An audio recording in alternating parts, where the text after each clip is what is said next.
look forward to working with you on that.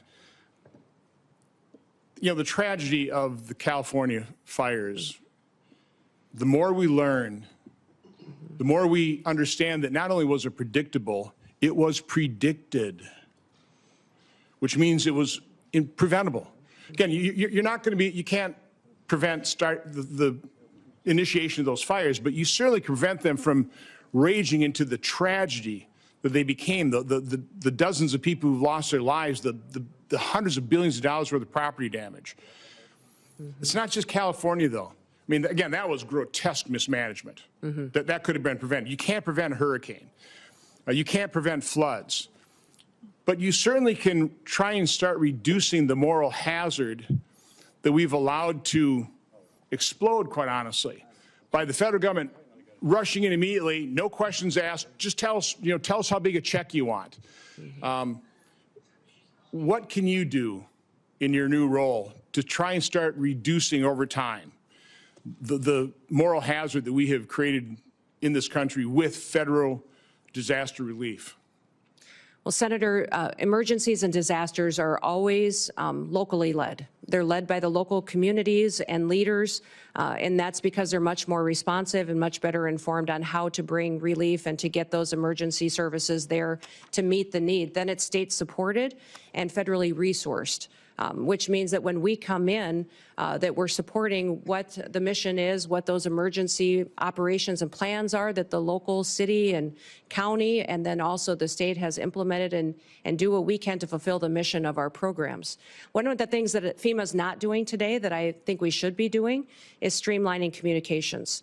We saw this in New Orleans. We saw it in other terrorist attacks in the country, and you just referenced it as well about the American people not getting the truth, senators not getting the truth and the transparency that we need, is that I believe FEMA can always put out a blueprint for what a response would be should something terrible happen.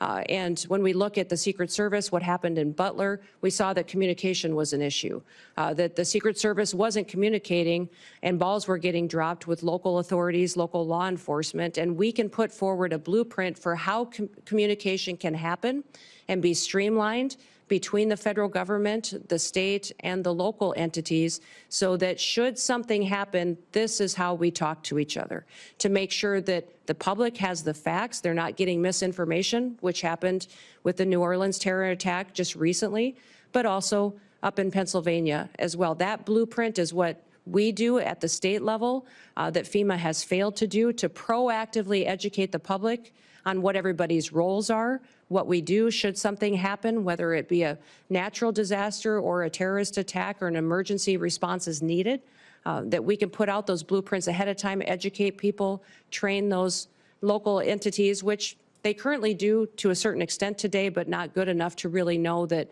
not only can the resources be pre-deployed in many of these situations so that they're more readily accessible, but also how are we going to communicate and make sure everybody's on the same page so that we can be much more efficient.